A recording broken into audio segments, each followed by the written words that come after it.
Well, here's a story that I heard years ago, and it's about a Rabbi Shlomo Kunin. Rabbi Shlomo Kunin, he established the whole a whole chain, an empire of Chabad houses in California. He was the one that started the whole all the Chabad houses. And he was. It could be that he was even the first Chabad houses that were established anywhere.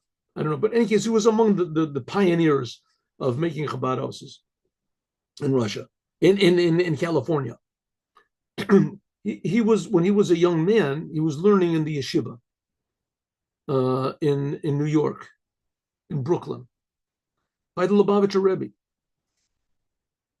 And the custom is that people would go by the Rebbe and receive. The Rebbe would give matzahs. He would give out matzot. Sometimes he would give out a few days before Passover, and sometimes he would give over those people who lived far away. Sometimes he would give right before Passover. So he went in front of the Rebbe right before Passover, what it is, 7, 8 hours before Passover. And the Rebbe gave out matzah.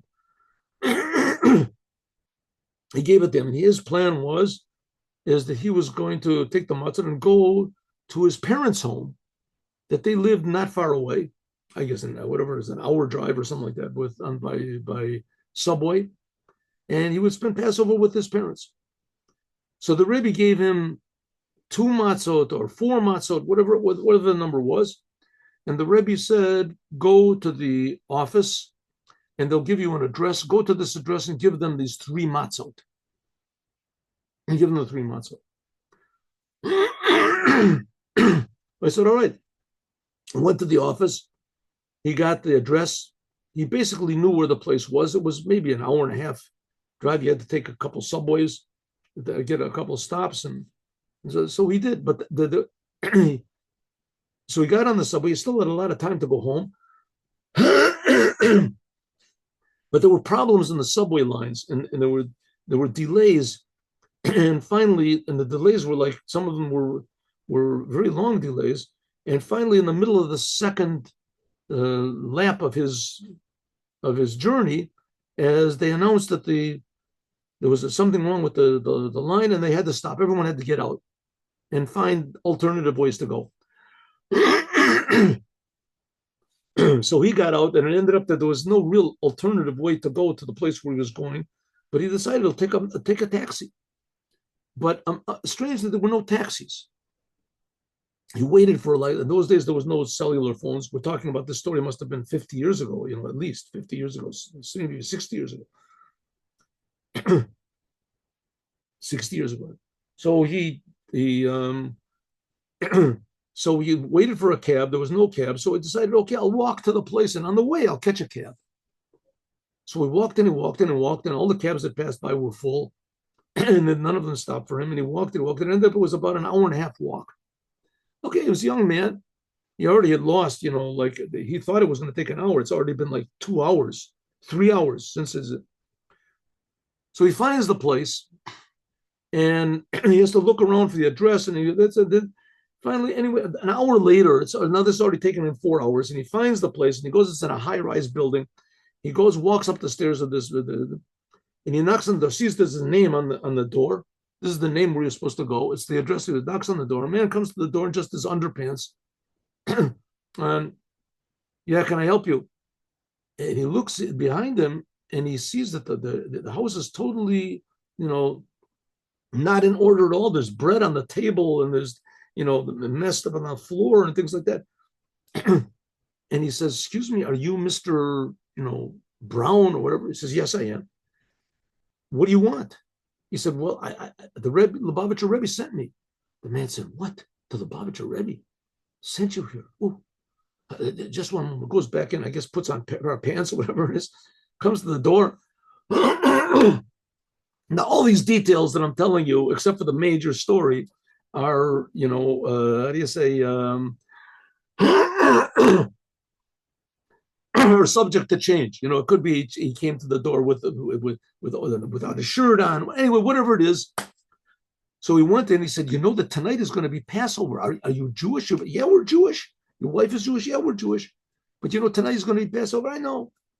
Says, but you got bread on the table. The whole place is a mess. Yeah, what can we do? We have two girls, and we're says, come on, let's the Lubavitcher Rebbe sent you. Yes, he did.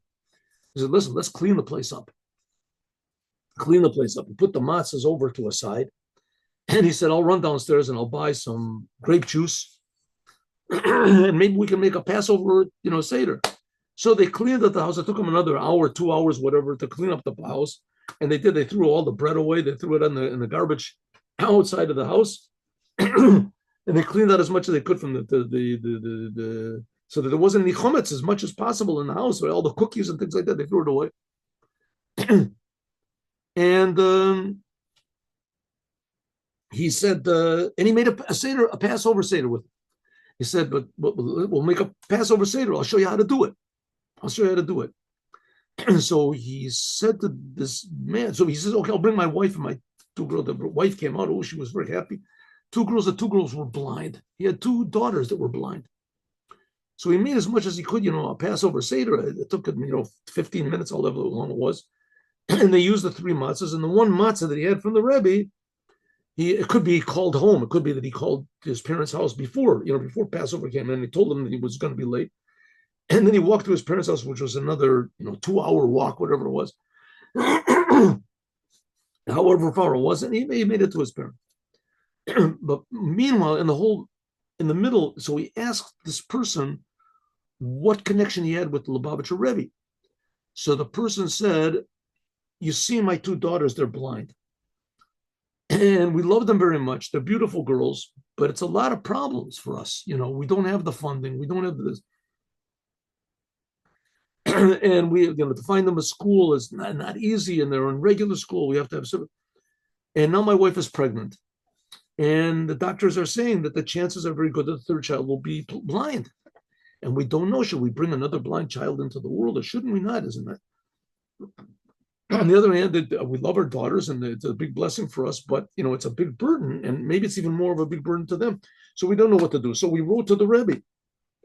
And it seems that we wrote to the Rebbe a couple of days ago, whatever it is, and it seems that the Rebbe sent you as an answer.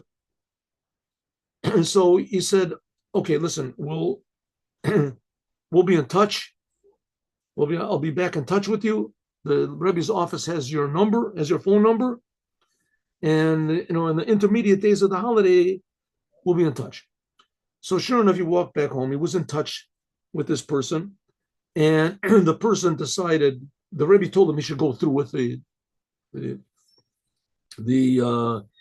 birth. And sure enough, the third daughter was, or I think it was a third daughter. She could see. She was normal. And the other two daughters, miraculously from the government, they called up and they found places for them, or someone found places for them to put them into this. Okay, the details I'm saying, I'm sure that somebody knows the story more exactly will say that most of the details were not right. But the main details were right, namely that the Rebbe sent him, and that he sent him to this place. And that people were not keeping a holiday at all, and that there was a big miracle that the third child was born normally, and that the other two girls found proper places to learn. So we see from this, first of all, the power of Passover, and the care of the Rebbe, and also the Ruach HaKodesh, the how do you say, the holy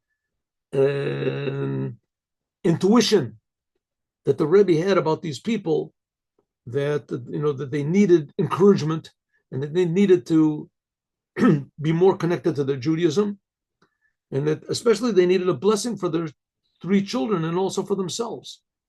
So, and the Rebbe did it by means of one of his emissaries who didn't think at all about his own self or his own family or his own well-being, and just to do what the Rebbe wanted, that he knew that would bring a big blessing to the world. And so it is to us. If we do what the Rebbe says, then we'll bring incredible blessings to the world, to the point that the whole world will see the oneness of God. Have a good day with Mashiach. Now, we'll meet, God willing, tomorrow. Maybe tomorrow we'll do all the yom-yoms that we didn't do.